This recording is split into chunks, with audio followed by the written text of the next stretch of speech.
Hey everybody, it's Jane Johnston with the Briar Hill Group at Remax Mosin, host of Vancouver Island Time and Community Talks daily at 4:30. Today I'm here with Daintry Van Cleave.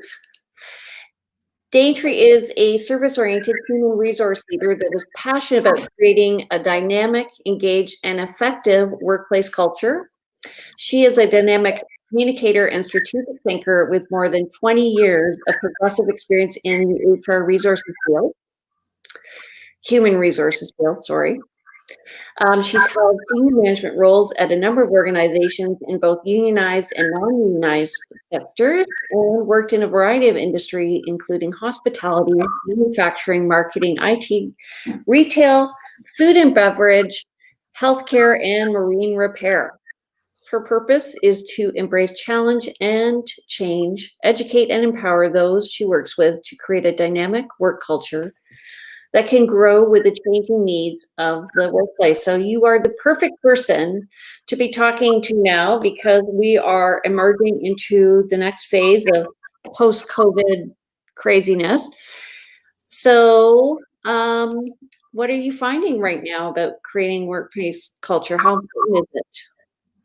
Well, I think the biggest thing I'm finding is how different it is, right? Some people are referring to, returning to a new normal. And I also think maybe that's not the right word to use because I don't think there's a lot normal about it. And so I think for the first time, there's no rule book, nothing sort of telling people what the right thing is to do. So a lot of uncertainty for sure. So that sort of brings to mind some questions in my mind about well-being. I was actually just speaking with a client about what's going on with people's mental health. Like, are people afraid to be going to work right now? I know teachers have been. Yeah, absolutely. I think that's a huge concern. For the last 12 weeks, everybody has sort of had a big news feed of how big of a risk it is out there and social distance. And, the goal was always to flatten the curve, but I think that got lost somewhere. And so now we're re-entering and nothing's really changed. The virus is still there. And so how do we kind of proceed and go and feel safe out in the workplace, I think is key. And I also think, there's been a lot of stress in particular professions like healthcare and groceries, for example, and sort of the essential services that stayed open that I think will create a lot of mental health issues once things settle down, for sure. Yeah, and what I found, so I was talking to a few people about this today, that essentially if we physically distance properly, it's going to feel like nothing's happened. If we didn't physically distance, then we would be overwhelmed. So it's one of the two ends of the spectrum. Yeah, absolutely. And as you can see in social media and such, there can be a real range of opinion on that, right? Some people who are, vigilant and reporting other people who they don't think are practicing social distancing, and some people who really don't think it's that big a deal. And so I think the main thing in the workplace, particularly coming in, is how to make the employees coming back feel safe, as well as, if you are providing a service to guests, that they also feel safe. I think safety has to obviously be at the forefront, but also really being mindful of the effects, because there's been so many different things to affect people, right? In terms of, lots of rise in domestic abuse and lots of different things that are happening because of quarantine, or people who have young children at home, schools not open, childcare being an issue. There's lots of things to consider as an employer. Yeah. And so I think, one of the key points really is that empathy, right? The listening and the understanding that there is a lot of fear coming back to work. And just with anything, when there's a lot of unknowns, like what do safety precautions look like? What will I have to do? Will I have to wear a mask? Is that uncomfortable? And how will guests react, and how will they be, and will they be patient with us as we learn? And, and for the employers, having to learn in real time, really quickly, what those precautions are, and putting together a safety plan, because that's mandated by WorkSafe, and WorkSafe catching up and putting out all the policy and procedure. I mean, it's a lot of pivoting really quickly. So what kind of best practices should we have in place for the post-pandemic and reentry that we're seeing? I think communication is really key. I think looking at, what are your practices going to be as you come back to work? Do you know what all the work safe guidelines are for your particular industry? Are you keeping up to date with whether or not you're impacted by BC health guidelines as well? What areas are high risk in your workplace? What items do you need to address, and having that communication with your employees, because they'll ask all those questions. They'll want to know what the employers are doing to keep them safe, and what does that look like. And so I think it's really, communication is huge. Deciding on what that communication platform will be. So how are you going to communicate with your employees, because things are changing and because even the precautions change, and so how do you update them in real time? I think also really managing people's feelings, concerns is going to be a big part of the workplace, because you can't sort of beat that with logic, or I think there's a lot of listening, a lot of communication will be really important. Developing clear policies in terms of how will you treat if you have an employee that might get COVID-19, or a guest if you're perhaps in the hotel industry. What does that look like? Will you supply personal protection equipment? Will it be, mandated in your workplace? Are you doing temperature checks? And if you are, do you have someone qualified to do that, right? So all of these things to consider in terms of, but I think it's really key to communicate, and also to communicate what the consequence will be if those safety practices aren't followed. I don't think people have thought that through. I think they're all just concerned as that, are you wearing a mask and washing your hands? They're not saying, what if you don't? Well, and isn't that just the key? I look at all of these people, particularly, as grocery stores being open, and, lots of young people who work in grocery stores who are now being required to have the skills to manage a crowd, and to, tell them they can't stand there, or they have to follow the arrows, like the skills that they didn't have to have prior, checking them in and out. And so I think that's really stressful. There's a lot of stress on the employee now that wasn't there previously. And so with that, again, we go back to mental health, because that can cause some issues. And so for leaders, it's an unprecedented time for them, and how to, not only are they managing all those administrative tasks and coming up, but managing things probably they didn't have a lot of skill in prior. Yeah. We're talking today about EQ. In a meeting that I was in. I've been in a lot of meetings around leadership lately, and just trying to figure out what skills people need as a leader. One is flexibility, one is the big vision, the empathy, being humble in knowing what you don't know, asking for help. That's where you would come in, right? Absolutely. Asking for help. I mean, being a leader at best of times is a really tough role, right? And I think, being a leader in this time of uncertainty is all of those things you said. Also, probably a lot more listening than they're used to doing, asking a lot of questions, and getting a lot of feedback from the community or the organization they're working in will be really key. And as you said, that empathy piece, so that emotional intelligence will become a really needed skill, right? Understanding what their own limitations are, what their own triggers are, and taking care of themselves. Their own self-care will be so important, and filling up sort of their own buckets, if you will. Yeah, it's just so interesting how things all come together. So, who is your ideal client then right now? Who is my ideal, client? I think, typically a small to medium business who, might not have enough employees that would warrant a full-time HR person. And so they're needing that skill and that help to sort of navigate, typically communicating with employees, getting feedback from employees, and sort of establishing that culture.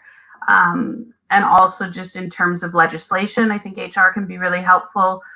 In terms of recalling employees, right? We have lots of employees that were laid off and now being called back to work. What does that look like? So I think, mostly clients who might have in-house HR, but need a lot of help facilitating some training and leadership for leaders. Because I think one of the things I'm really passionate about is opening the conversation to mental health and wellness in the workplace, and being really proactive about that. And so that's something that can be really uncomfortable to have those conversations. So I think sometimes it's helpful to have somebody outside the organization maybe facilitate some of those conversations. And it may be also a time to re-identify skills of your employees and look at where else they could be placed, because you might have somebody who at this time is a great listener and could step into leadership, or, you know, is good at crowd control, or has a naturally calm demeanor.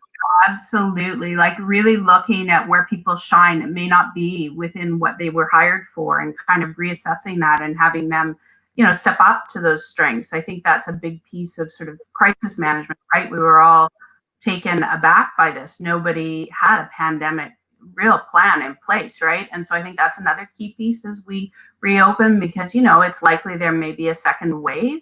And so looking how you can create that crisis sort of culture within your organization, so that you might be better equipped to pivot the next time it happens.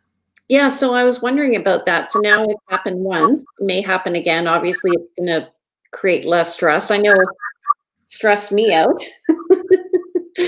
And I have been deliberately, I've been deliberately not approaching them about moving forward with real estate, because I felt before it wasn't the time and it wasn't safe, and it's safer now. And with the incidents being so low, I didn't want to put anybody at risk. So, but what happens when it happens again? I think we're going to pivot faster.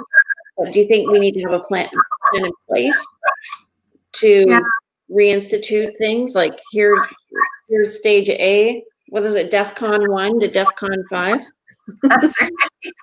And I think, you know, I think it's old school to sort of have a pandemic plan, right? We'll have a little binder and we'll put it on the shelf, right? I don't think that's what this workforce or the pandemic requires, because as we've seen, it's like, go out, don't go out, wear a mask, don't wear a mask. Like there's so much happening in real time, right? So I think it's more about creating kind of a crisis ready culture where you're opening up conversations with your employees. If you do have in-house HR, you know, really that's a critical resource to manage the information and feedback from the employees they serve to the leadership so they can make informed decisions. I think a really key thing coming back once they've made their safety plans and sort of done all the things to open would be to do sort of a lessons learned, right? On what didn't work well when everything happened, you know, what weren't you prepared for and what could you do next time? And but keep the conversation going and not only have it when there's a pandemic. I think that's an important piece. I think it's an important piece to really encourage dialogue and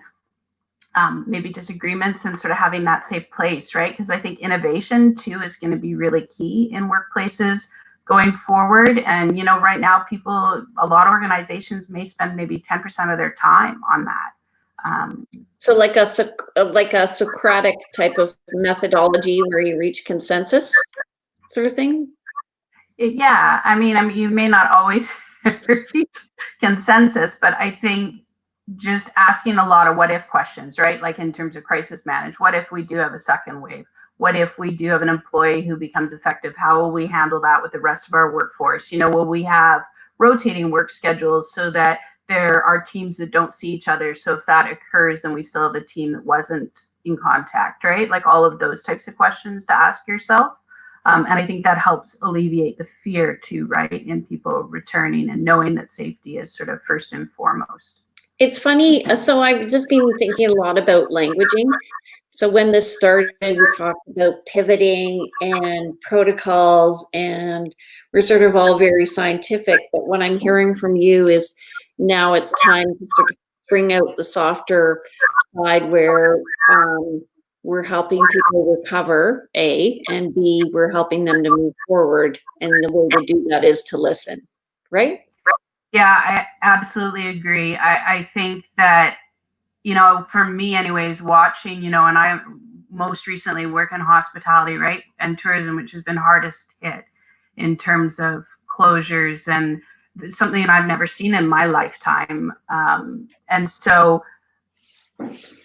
really being cognizant of that, and that these are things people have never experienced. And so I think for the guests going into the new reopened restaurants, it's going to require a lot of patience from them too, in terms of trying to follow, help by following the protocol. And maybe you're not going to get your meal as fast as you once did, and prices may be more expensive, those types of things. And so, yeah, I think definitely that sort of dogma, and even HR of yesterday, where we had all these sort of inflexible policy and procedure, I think that's going to change as well. Like, maybe you have some employees who have no childcare and don't want to come back, and you grant a leave of absence without pay, which you might not have done previously.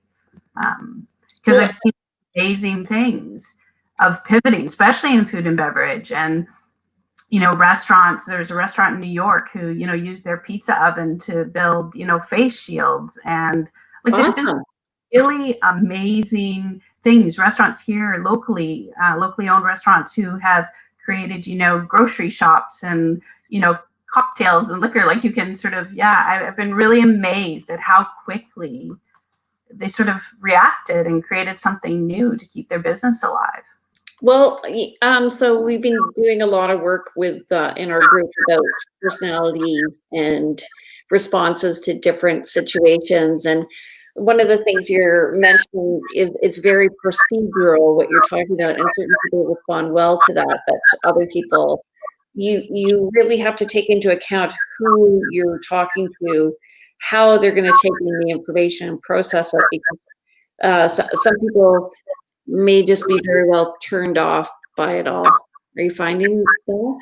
Oh, yeah, absolutely. Fear creates different reactions, right? You'll have some people that just, we're going to sort of stick our head in the sand and it's not happening. And there's so many ranges of emotions. And so I think what'll be really important for leaders is sort of how to spot that in the workplace, right? Somebody that may be struggling, what does that look like? So it may look like, there's tardiness, or they're calling in sick, or it may look like they need more supervision than they have previously, or their work is inconsistent, or they're quick to anger, right? People who have a really quick, what we would think, wow, that person's kind of making a big deal out of nothing. That's a really good sign that someone's coping strategies are maxed.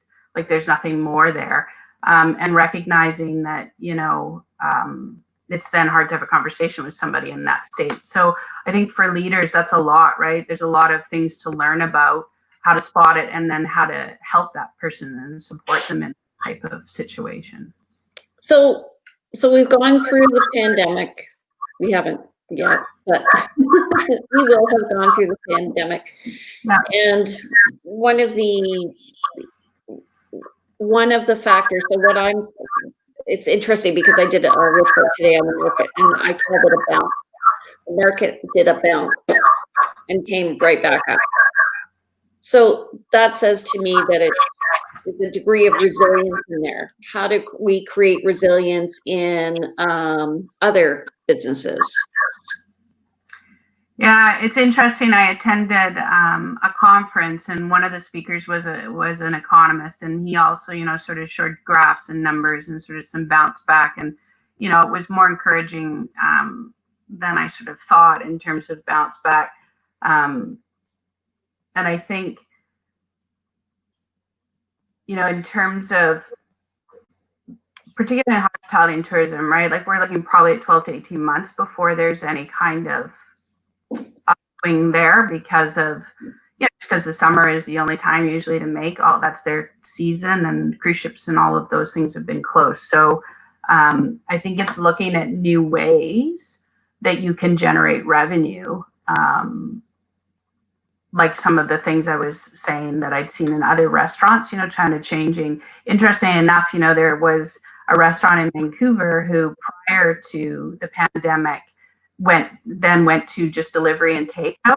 And so while their liquor sales were down, sort of their overall sales down, their revenue, their profit margins were similar, because not as many, big restaurants, so not as many staff, labor costs, and other things. So I think it's just looking at a lot of different ways on how you can protect yourself better. Because as you saw, there were big companies, 2 big operators in the UK that have been around for 100 years, that didn't survive being shut down for a couple months. Who were they?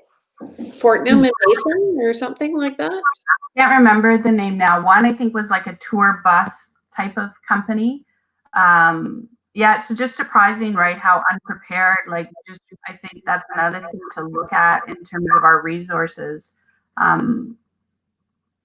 Because there were a lot of people that just, especially restaurants, right? There's no margin there in terms of lots of profit. So yeah, I think looking at new ways to be able to survive. So one of the things Danielle brings up is, I think the way businesses have adapted have helped strengthen employer and employee relationships. Companies that dumped all their employees unnecessarily may find them not so trustful on a second COVID wave. She's not talking to me, by the way. It's so true. And you know what, though? Those companies didn't value their people pre-COVID, right? I mean, the companies who put people first are still putting people first. Like, I've been amazed at how many companies have done whatever they can to keep, like my brother worked for a company that did alternating work schedules, so they had two different teams, but they were still paid for the whole week, and really amazing things. And as it should be in my HR heart, people should, they're the most important asset. And so I think the relationships are changing and strengthened. And I really see a sense of community being really strengthened too. Like, so many people that, like, I've been part of groups and, helping some of my clients, free of charge, just supporting everybody. Like, that's been really nice to see. Are you finding there's collegiality, increased collegiality between people in the same industries? Like, I'm thinking for the hotel industry, there could be a dine around. I'm thinking there's going to be more tourism within Canada. I think probably there's going to be, in real estate, there's going to be more rural property purchasing. Like, there's going to be different trends happening. What trends do you see happening? Yeah, I see a few trends, not particularly in hospitality. I see more remote working for sure, working from home, not obviously in hospitality because that's not possible. You have to be on the premises. And I also see priority shifting in terms of the workplace, right? Like, people coming back with, it was amazing when you're quarantined how many things you didn't really need that you were doing. And so I think that will affect the workplace too. It's a time to really be able to say, what do I want to take back and what do I want to not do anymore? Yeah. And I think communities, like I've seen hospitality professionals really rally, like lots of task force. You talked to Peter last week. The BCFRA has done tremendous work to try and support the restaurants and rally for them and provide resources. And so I see a lot of camaraderie and people helping each other. And are you seeing, so actually what you're saying is interesting, because I think at the beginning of this, I was focused on figuring out where my money was going, what's necessary, what's unnecessary, and then cutting the fat, literally, being loyal to employees so that we have a continuum, because it's just, first of all, they need to know whether or not they're going to be employed in the long run and you value them. But also just the retraining of everybody. That's just a huge cost if people leave, don't you think? Oh, it is so expensive to lose people for so many reasons, right? And so, with everything that's happening, I know so many organizations, right, have no more training budget. Like, they've had to cut all of their costs, right? But there's so many things you can do that are of little cost. And a lot of that's about your relationship building and your culture and using the resources you have within, and maybe seeing people in a different light and different, like we were talking earlier, different talents that they might have to offer.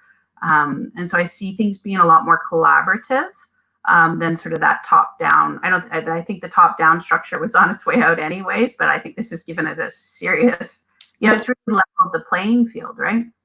So do you think, just last question, do you think in terms of technology, we've really jumped ahead skill level? I think about 5 or 10 years. Yeah, absolutely. I mean, we had to get really quick with Zoom and all the functions. I mean, as I said, the CPHR BC Yukon went to online networking events via Zoom. I mean, it's been amazing how people have stepped up, and yeah, it's been quick learning for sure. Okay. So Thank you very much for coming to speak with us today. It's actually been really, really great. I've enjoyed chatting with you. If you guys want to get in touch with Daintry, you can. She is at Daintry Van Cleave Consulting at shaw.ca, or you can call her at 250-818-1169. That's Daintry, Daintry, Van Cleave with an E on the end, Consulting.